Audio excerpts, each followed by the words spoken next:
नमस्कार, आप देख रहे हैं जन टीवी। मैं आपके साथ आकांक्षा पारिक। खबरों की शुरुआत से पहले एक नजर हेडलाइंस पर।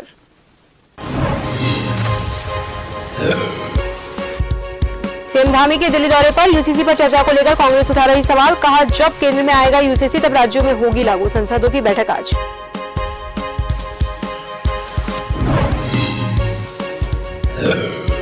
कानपुर विधायक उमेश कुमार ने निकाली ट्रैक्टर रैली। लक्सर तहसील क्षेत्र के सभी गांव को बाढ़ग्रस्त घोषित करने की मांग। सरकार के मंत्रियों के दौरों को बताया हवा हवाई।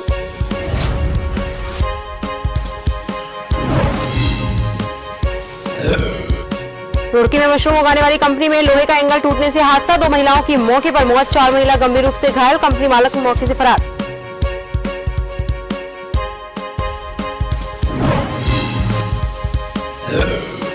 देहरादून में दबंगों के हौसले बुलंद। 2 दुकानों में घुसकर की तोड़फोड़, दुकानदारों को भी पीटा। पूरी वारदात सीसीटीवी में कैद, पुलिस जांच में जुटी।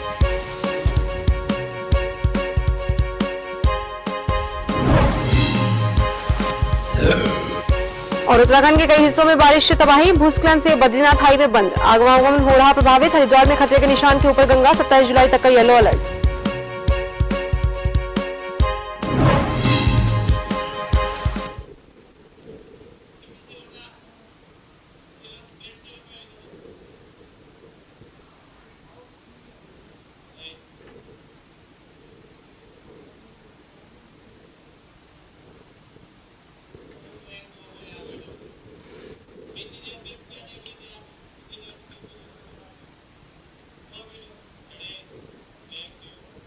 भाजपा राष्ट्रीय अध्यक्ष जेपी नड्डा के साथ उत्तराखंड के सांसदों की बैठक आज। उत्तराखंड के सांसदों के साथ नड्डा आज बनाएंगे लोकसभा चुनाव की रणनीति। लोकसभा चुनाव की तैयारी को लेकर बुलाई गई है बैठक। बैठक में सीएम धामी और प्रदेश अध्यक्ष महेंद्र भट्ट भी लेंगे भाग। सूत्रों के मुताबिक बैठक में संगठन स्तर पर अगले 2 महीने में होने वाले कार्यक्रमों पर चर्चा होगी। आज होने वाली बैठक में प्रदेश में चल रहे महाजनसंपर्क अभियान के दौरान जनता से मिले फीडबैक पर भी मंथन किया जाएगा। आपको बता दें, उत्तराखंड में भाजपा को लोकसभा चुनाव से पहले बागेश्वर उपचुनाव और शहरी स्थानीय निकाय चुनाव का सामना करना है।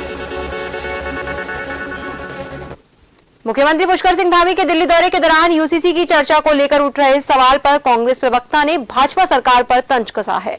कांग्रेस प्रवक्ता ने कहा कि प्रधानमंत्री मोदी का जो स्टाइल है, उस स्टाइल को देखते हुए कहा जा सकता है कि मुख्यमंत्री धामी का यूसीसी तब आएगा जब केंद्र में पीएम मोदी यूसीसी को लेकर बातचीत करेंगे।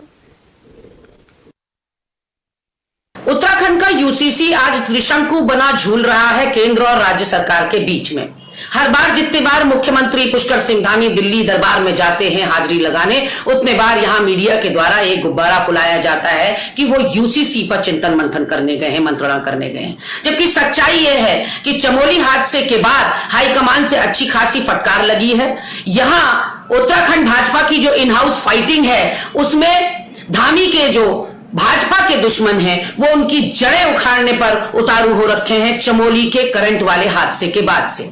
तो धामी जी टटोलने गए थे दिल्ली की मैं कितने गहरे पानी में हूं, अभी भी मैं अमित शाह और मोदी की गुड बुक्स में हूं या नहीं हूं, और यहां चला दी गई कि धामी यूसीसी पर चर्चा करने गए हैं। न नौमन तोय तेल होने वाला है, न राधा नाचने वाली है। इसलिए क्योंकि पिछली बार ही धामी के बॉडी लैंग्वेज से, उनके बयानों से यह साफ हो गया था कि यूसीसी के मामले में कम से कम उत्तराखंड तो अब बैकफुट पर है। हरीश रावत और पार्टी के प्रदेश अध्यक्ष करण महरा ने संयुक्त पत्रकार वार्ता करते हुए इंटीग्रेटेड एरो सिटी को लेकर सरकार पर कई सवाल उठाए। वहीं हरीश रावत का कहना है कि हिमाचल राज्य होने के नाते उत्तराखंड में टाउनशिप का कोई औचित्य नहीं है। यदि वहां एरो सिटी का निर्माण होता है तो किसान और किसानी दोनों खत्म हो जाएंगे और एरो सिटी से गन्ना उत्पादन क्षेत्र भी कम हो जाएगा। इससे डोईवाला स्थित चीनी मिल पर भी संकट मंडरा गया है।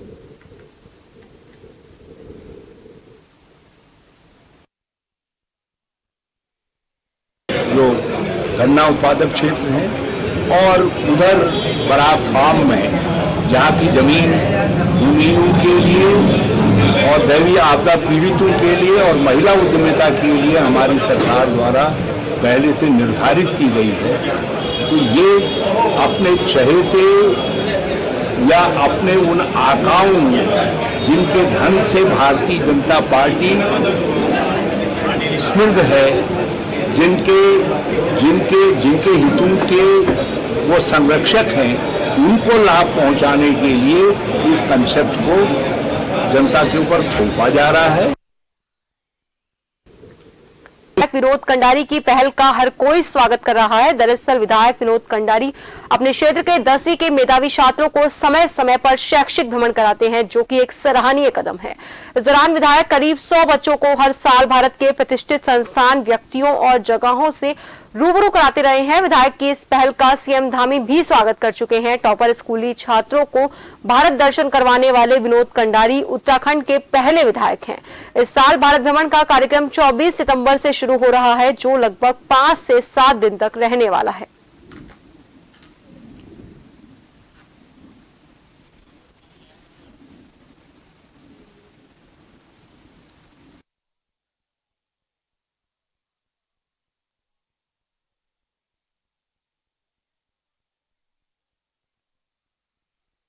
भारत दर्शन कार्यक्रम में कई सालों से अपनी विधानसभा देवप्रयाग में जो हाई स्कूल के टॉपर बच्चे होते हैं, चाहे वो सरकारी हो चाहे गैर सरकारी हो, सारे बच्चों को लेकर मैं भारत भ्रमण का कार्यक्रम हमने लिया है। पिछली बार हम यूपी ले गए थे, उससे पहले हम दिल्ली ले गए थे, अन्य प्रांतों में हम जाते हैं, तो उसकी हमने पूरी तैयारी कर दी और हम 24 सितंबर से उसको हम शुरू करने जा रहे हैं। हमने जैसे दिल्ली के सराउंडिंग 200 किलोमीटर पर हम इस बार बच्चों को ले जा रहे हैं। हमने अलग अलग संस्थानों का चयन कर लिया है, जैसे आपका प्रधानमंत्री संग्रहालय हो गया, जैसे आर्मी के किसी गसीरे को दिखाने के लिए, जो राजनीतिक हस्तियां उनसे मिलने के लिए, जैसे राष्ट्रपति जी को भी हमने अपने पत्र भेजा है, और देश के विभिन्न जो खेल के जगत के जो खिलाड़ी उनसे मिलाने का। तो ये मेरा बड़ा ड्रीम प्रोजेक्ट है। मैं चाहता हूँ मेरे जो विधानसभा के सुदूर गाँव के जो बच्चे हैं, मैं जब पिछली बार भी लेकर गया था, बहुत सारा अनुभव है हमको, क्योंकि उससे जो भारत दर्शन कार्यक्रम होता है उसका हिस्सा मैं भी होता हूँ। मैं 7 बच्चों के साथ चलता हूँ, उसमें शिक्षक भी होते हैं, तो लगभग 100 बच्चे उसमें होते हैं। अल्मोड़ा जिले के सोमेश्वर विधानसभा में विश्व हिंदू परिषद अध्यक्ष बालम मेहरा और हिंदू संगठनों ने एसओ सोमेश्वर विजय नेगी को ज्ञापन दिया। वहीं विश्व हिंदू परिषद के कार्यकर्ताओं और पदाधिकारियों ने बाहरी व्यक्तियों के सत्यापन की मांग की है। उन्होंने कहा कि क्षेत्र में बाहरी व्यक्तियों का निरंतर प्रवेश और क्षेत्र में रहकर व्यवसाय और मजदूरी करना तो कुछ हद तक सही है, पर उनके द्वारा हमारे साथ बेहद चिंताजनक बनता जा रहा है। विश्व हिंदू परिषद अध्यक्ष बालम मेहरा द्वारा स्थानीय जनता और व्यापारियों से भी बाहरी व्यक्तियों को घर दुकान न देने की अपील की गई। उस बैठक में सोमेश्वर क्षेत्र में निर्णय लिया गया कि जो यहाँ बाहरी व्यक्ति है और उनका जो सत्यापन है पूर्ण रूप से किया जाए, और जिससे बाहरी व्यक्ति से हमारे जो क्षेत्र में जो गतिविधियां हो रही है, जो गलत कार्य हो रही है, अनैतिक कार्य हो रहे हैं, उन कार्यों पर अंकुश लगाया जाए। हल्द्वानी के एमपीपीजी कॉलेज में सोमवार को वार्षिक उत्सव आगाज के दौरान उच्च शिक्षा मंत्री धन सिंह रावत बतौर मुख्य अतिथि यहां पहुंचे। उन्होंने छात्रों द्वारा पेश किए गए रंगारंग कार्यक्रमों की प्रशंसा की और इस दौरान एमबीपीजी कॉलेज को 20 करोड़ की राशि देने का वादा किया, जिससे कॉलेज को मॉडल कॉलेज में परिवर्तित किया जाएगा और ऑडिटोरियम को फुल एसी करने के साथ पार्किंग, शौचालय, कंप्यूटर सहित अन्य सुविधाओं को बढ़ाया जाएगा। वहीं मीडिया से मुखातिब होते हुए उन्होंने कहा कि जल्द ही असिस्टेंट प्रोफेसरों के खाली पदों पर नियुक्ति की जाएगी और निर्धन छात्रों की पढ़ाई में पैसा बाधक नहीं बनेगा। जो उत्तराखंड का सबसे बड़ा कॉलेज है एमबीपीजी कॉलेज हल्द्वानी, उसके मैं वार्षिक उत्सव में आया हूँ और मुझे बहुत अच्छा लगा कि बच्चों ने बहुत अच्छे कार्यक्रम इसमें किए हैं। नई शिक्षा नीति में हम तो ये कर रहे हैं कि पहले हर ब्लॉक में एक डिग्री कॉलेज खोला जाएगा, हर डिग्री कॉलेज में एक योगा के टीचर रखे जाएंगे, और हमारे प्रदेश में हम 20 कॉलेजों को मॉडल कॉलेज बना रहे हैं, जिसमें कि हल्द्वानी कॉलेज भी है, और इन कॉलेजों को हम 10 करोड़ रुपए से 20-20 करोड़ रुपए देंगे यहाँ के लाइब्रेरी के लिए, बच्चों के लिए जो है फर्नीचर के लिए, बच्चों के जो है स्मार्ट क्लासों के लिए, जो बच्चों की डिमांड है उस पर हम पैसा खर्च करेंगे। वास्तविक और व्यवहारिक बात यह है कि शायद सम्मानित मंत्री जी हो या मुख्यमंत्री जी हो, सरकार के प्रतिनिधि जो है, अगर वो घोषणा कर रहे हैं ऐसे बटन से, तो अवश्य वो धरातल पे भी आनी चाहिए। उन्होंने 5,000 रुपए की मांग की बात भी करी है, निधि देने को छात्रों को, हुनर छात्र हैं 70% से ऊपर लाते हैं, यहाँ के इसी हॉल के लिए भी उन्होंने बात करी है। पीएचडी करने वाले छात्रों में 5,000 पर मंथ की घोषणा करी है, वो अच्छी बात है, लेकिन घोषणा हुई है, लेकिन अब धरातल पे जब आएगी वो धन्यवाद भी होगा, अभिनंदन भी होगा, स्वागत भी होगा। देखिए, सबसे पहले हम लोग बताना चाहेंगे आगाज 2023 को, जिसका नाम हम लोगों ने बहुत सोच समझकर ये नाम रखा है। ये नाम आज से 50 साल बाद जरूर याद करा जाएगा। और नंबर दूसरी बात, मैं धन्यवाद करना चाहती हूँ हमारे उच्च शिक्षा मंत्री डॉक्टर धन सिंह रावत जी का, कि उन्होंने हमारे इस आगाज 2023 महोत्सव एमबीपीजी कॉलेज को एक शानदार रूप से हमारे प्रोग्राम में आए, हमारे प्रोग्राम को भव्य बनाने में सहयोग करा। और साथ ही मैं धन्यवाद करना चाहती हूँ आदरणीय उच्च शिक्षा मंत्री डॉक्टर धन सिंह रावत जी का, कि उन्होंने हमारे एमबीपीजी महाविद्यालय के 20 करोड़ की घोषणा की है। और इसके बाद प्रत्येक महाविद्यालय में एक योगा शिक्षक रखने की घोषणा की। मैं बहुत बहुत धन्यवाद करना चाहती हूँ दिल की गहराइयों से। और फिलहाल के लिए खबरों में रुकेंगे एक छोटे से ब्रेक के लिए, जल्द हाजिर होंगे, बने रहिए जन टीवी के साथ।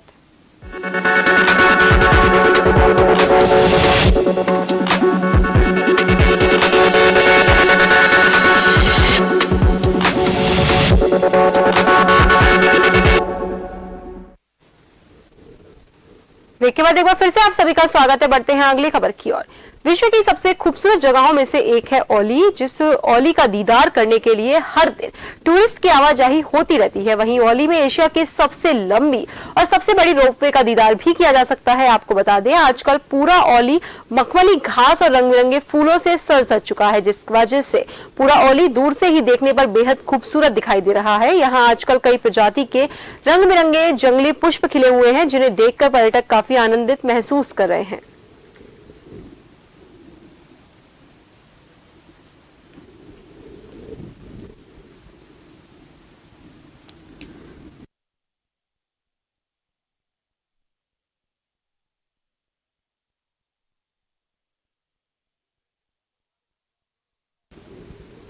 हरिद्वार के बहादुराबाद में सुबह नेशनल हाईवे अथॉरिटी में जेसीबी से शनिदेव मंदिर अतिक्रमण को हटाया गया। वहीं अब एनएचआई अधिकारियों से बात की तो उन्होंने बताया कि हाईवे 4 लाइन से 6 लाइन होने जा रहा है, जिसमें एनएचआई की जितनी भी जमीन अतिक्रमण है उस सभी को हटाया जा रहा है। वहीं हरिद्वार के नायब तहसीलदार ने बताया कि आज जो ये कार्रवाई हुई है, जिसका मुआवजा पहले ही दिया जा चुका है, लेकिन शनिदेव मंदिर के रूम में अतिक्रमण किया गया था, जिसको आज अतिक्रमण से मुक्त कर एनएचआई को सौंप दिया गया।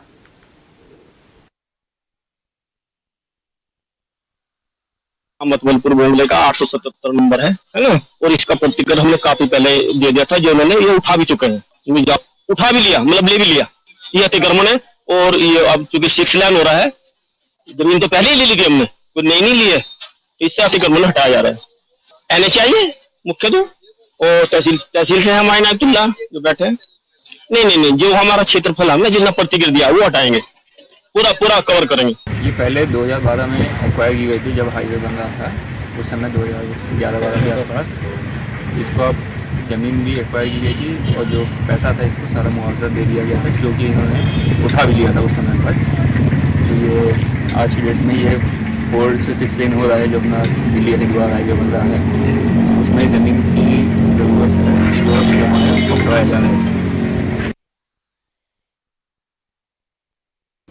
थराली में पुलिस का नशे के खिलाफ अभियान चलाया जा रहा है। वहीं अभियान के तहत थाना थराली पुलिस ने थाना अध्यक्ष देवेंद्र रावत के नेतृत्व में चेकिंग के दौरान बड़ी कार्रवाई की। दरअसल ग्वालदम करणप्रयाग राष्ट्रीय राजमार्ग पर एक बोलेरो वाहन से 11 पेटी अंग्रेजी अवैध शराब बरामद की है। पुलिस ने अवैध शराब की तस्करी में प्रयुक्त बोलेरो वाहन को सीज करने के साथ ही दोनों अभियुक्तों के विरुद्ध आबकारी अधिनियम के तहत मुकदमा पंजीकृत किया और दोनों आरोपियों को न्यायालय के सम्मुख पेश किया।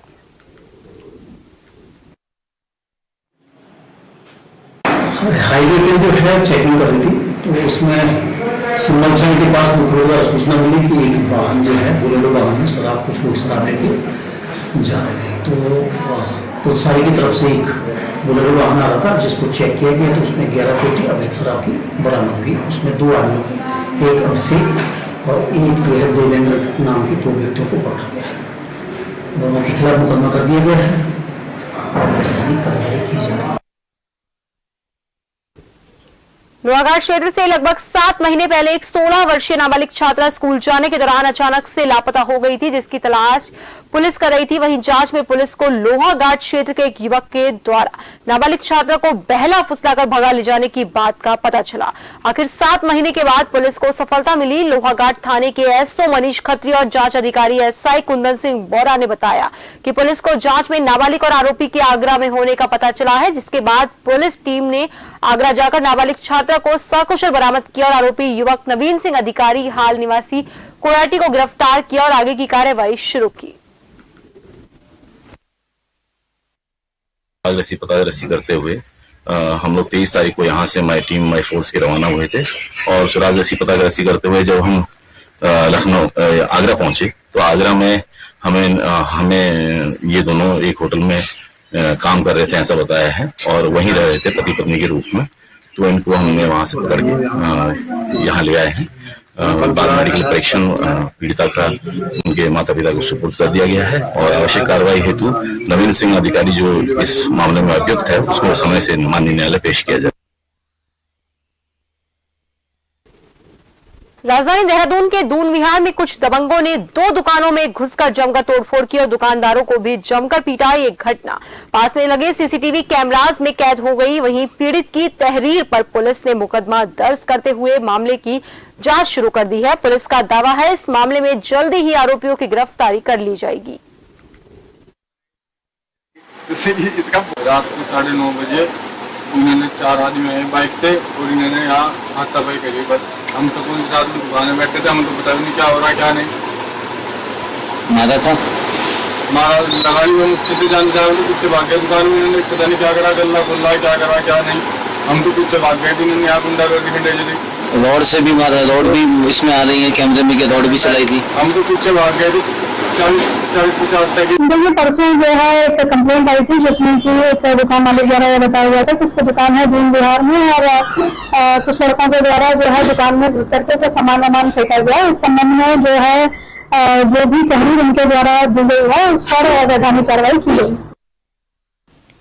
उत्तराखंड के डोईवाला में किसानों और स्थानीय लोगों की लगातार हो रही पंचायतों को अब भाजपा और कांग्रेस का समर्थन भी मिलने से आंदोलन और तेज हो गया है। दरअसल डोईवाला के माजरी में विशाल महापंचायत हुई, जिसमें कांग्रेस के दिग्गज विधायक प्रीतम सिंह और विक्रम सिंह नेगी के साथ पूर्व विधायक हीरा सिंह बिष्ट ने शिरकत की और नए शहर बनाने की कोशिशों के विरोध प्रदर्शन में हो रही पंचायत को समर्थन दिया और कहा कि कांग्रेस के विधायक उत्तराखंड विधानसभा के मॉनसून सत्र में सरकार के सामने डोईवाला के लोगों की आवाज बनेंगे और सरकार से जवाब मांगेंगे कि आखिर भारत सरकार लोगों को उजाड़ कर किन लोगों के लिए नया शहर बनाने जा रही है। सरकार द्वारा डोईवाला विधानसभा की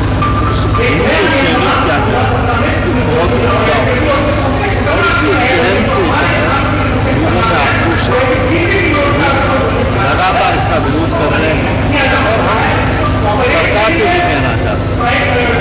कई लोग इस बात को कह रहे हैं कि इस तरीके की कोई कार्रवाई जो है सरकार द्वारा नहीं की जा रही। सरकारें जनता के लिए बनती है। जो लोग वर्षों से यहाँ बसे हुए हैं और खेती बाड़ी कर रहे हैं, सरकार को चाहिए कि उत्तराखंड में बहुत से छोटा क्षेत्र खेती बाड़ी लायक है उसको उगाने का काम न करें और जनता के जन भावना के खिलाफ खिलवाड़ न करें, क्योंकि लोगों ने इस देहरादून में शुरू हुई झमाझम बारिश, जनजीवन अस्त व्यस्त। मौसम विभाग ने देहरादून, पौड़ी, हरिद्वार और रुद्रप्रयाग में जारी की है भारी बारिश की संभावनाएं। आप सभी को बता दें, बारिश को देखते हुए 4 जिलों में ऑरेंज अलर्ट जारी किया गया है। वहीं लोगों से सावधानी बरतने की अपील की गई है। ग्रीन और क्लीन रुड़की तेज बारिश के बाद गड्ढों में तब्दील हो गई। लोगों को चलने में काफी दुश्वारियों का सामना करना पड़ रहा है। वहीं रुड़की विधायक प्रदीप बत्रा का कहना है जल्दी ही पिंचिंग कार्य शुरू करवाया जाएगा। वहीं उसके बाद बरसात खत्म होते ही करोड़ों रुपयों की लागत से दोबारा शहर की टूटी सड़कें बनाई जाएगी और गड्ढों को भरने का काम किया जाएगा। विधायक प्रदीप बत्रा ने बताया कि शहर में एडीबी द्वारा जो सिविल लाइनें बिछाई गई थी उसके बाद सड़कों की हालत काफी खराब हो गई। बरसात रुकने के बाद दोबारा से नगर को ग्रीन और क्लीन बनाने का काम किया जाएगा। की सड़क भी और जो इधर पुरानी तहसील की सड़क है, सारी सड़कों का निर्माण भेज दिया गया। आपदा में जैसे ही पैसा आएगा, जैसे बजट आएगा, तुरंत काम शुरू कर दिया जाएगा। कितने करोड़ रुपए रुड़की में फिलहाल लगाए? नहीं, हम सब काम लेकर भेजे हैं, उसके एस्टिमेट बन रहे हैं। एस्टिमेट अभी बने नहीं है, उसके एस्टिमेट बन जाएंगे तो एक जो आंकड़ा सामने आएगा तो फिर आपको मैं इसके बारे में जानकारी दे दूँगा। सर, जो गड्ढे हैं सर, उसमें सुरक्षा के लिहाज से किसी तरह कोई प्रबंध नहीं किया? पैच वर्क लिख दिया गया है और पैच वर्क जल्दी शुरू हो जाएगा पीडब्ल्यूडी द्वारा। अभी प्लांट चल रहे हैं और विकसित तो सर जो पैच वर्क जो है तारकों से होना है उससे होगा, जो सीसी द्वारा होना है वो सीसी के द्वारा पैच वर्क होगा। और निश्चित रूप से रुड़की की सड़कें जैसे पहले थी गड्ढा मुक्त वैसी रुड़की बनाएंगे, गड्ढा मुक्त सड़कें रुड़की बनाएंगे और ये हमारा संकल्प है, ये हमारा वचन हो जाएगी रुड़की में कोई भी समस्या जो है नहीं आने देगी। रुड़की नगर निगम बोर्ड में आज जमकर हंगामा देखने को मिला। आपको बता दें कि बैठक में मेयर की देरी पहुंचने से पार्षद नाराज हो गए। वहीं पार्षदों ने एक पार्षद को बैठक की अध्यक्षता मेयर की कुर्सी पर बैठा दिया। वहीं मेयर बैठक पहुंचे और पार्षद को कुर्सी पर बैठकर देख मेयर नाराज होकर वापस चले गए। वहीं बैठक शुरू होते ही पार्षदों और एसएनए के बीच जमकर बहस शुरू हो गई। वहीं कर्मचारी बैठक छोड़कर चले गए। मेयर, पार्षदों और निगम के कर्मचारियों के बीच बैठक को लेकर तनातनी दिखी, लेकिन बैठक शुरू नहीं हो पाई। हंगामे के बाद मेयर ने बैठक स्थगित करने की घोषणा की। इस दौरान कर्मचारियों ने निगम में जमकर नारेबाजी भी की। फिलहाल किसी प्रस्ताव पर चर्चा किए बिना ही बैठक समाप्त हो गई। ये बोर्ड बैठक यहाँ पर एक व्यक्ति को तय किया गया जिसमें वो मान सम्मान मुझे आज मिला। मैं आभार व्यक्त करता हूँ पूरे सदन का। वरिष्ठ पार्षद होने के नाते इन्होंने मुझे चुना और उसके बाद बोर्ड प्रारंभ हुआ। और बोर्ड प्रारंभ होने से पहले मैंने एक बात कही कि हमारे मुख्य नगर अधिकारी यहाँ पर होने चाहिए, तो उससे पहले हम कुछ चर्चा कर लेते हैं। तो मुख्य नगर अधिकारी हमारे एमएनए साहब प्राकृतिक आपदा से संबंधित कहीं गए हुए थे, तो औपचारिक चर्चा यहाँ कर रहे थे। औपचारिक चर्चा करते हुए ही यहाँ पर जो वार्ता हुई है और उस वार्ता के उपरांत ही यहाँ पर बहसा बहसी भी हुई। देखिए, नगर निगम में जो बोर्ड बैठक होती है उसके सचिव की जो जिम्मेदारी है वो नगर आयुक्त पर रहती है। नगर आयुक्त के आने के बाद ही बोर्ड बैठक शुरू हो पाती है। लगभग 11:30 बजे मैं जब बोर्ड हॉल के अंदर गया मीटिंग के लिए, तो वहाँ पर नगर आयुक्त मौजूद नहीं थे। उनको कुछ जरूरी काम से जाना पड़ा। आने में 5-7 मिनट की देरी। मेरे से पहले ही मेरी कुर्सी पर वहाँ पर नगर निगम के एक पार्षद चंद्र प्रकाश बाटा जी बैठे हुए थे और बैठ करके मेयर के रूप में मॉनिटरिंग कर रहे थे। प्रयास करते हैं कि हमारा व्यवहार संयमित रहे, लेकिन मैं आपके माध्यम से कहना चाहूंगा कि सभी को समझना पड़ेगा कि आप अगर किसी प्रश्न का उत्तर चाह रहे हैं तो सदन में जो एजेंडा है उससे संबंधित सभी प्रश्नों के उत्तर दिए जा सकते। वहीं अगली खबर देहरादून से है, जहां कचहरी परिसर में स्थित बैरामो कार्यालय में आप सभी को बता दें के साथ छेड़छाड़ और बदलने के जहां सब रजिस्ट्रार कार्यालय में बेनामों के साथ छेड़छाड़ और बदलने के मामले में जहां सीएम धामी ने एसआईटी का गठन करने के निर्देश दिए हैं, तो वहीं जिलाधिकारी देहरादून ने भी फॉरेंसिक जांच के आदेश के साथ अज्ञात आरोपियों के खिलाफ मुकदमा पंजीकृत किया। एसएसपी द्वारा इस मामले में एक टीम गठन कर मामले की जांच की जा रही है और आशंका जताई जा रही है कि इस तरह के मामले और ज्यादा हो सकते हैं। साथ ही सहारनपुर से आए दस्तावेजों को चेक करने के लिए भी टीम बनाई गई है। एक जो केस था उससे रिलेटेड बहुत सारे हमें लगा कि उससे रिलेटेड केस हो सकते हैं, तो हमने एक एफआईआर कराई है और उसी के क्रम में एसएसपी साहब द्वारा कमेटी बना के और जांच की जा रही है और अब आगे इन्वेस्टिगेशन चल रहा है। अभी चेक कर रहे हैं हम लोग हमारी तरफ से भी और बाकी, क्योंकि हमने जो एफआईआर की थी उसमें भी हमने लिखा है कि और भी इस तरह के केसेस हो सकते हैं। और फिलहाल के लिए इस बुलेटिन में इतना ही। बने रहिए जन टीवी के साथ। नमस्कार।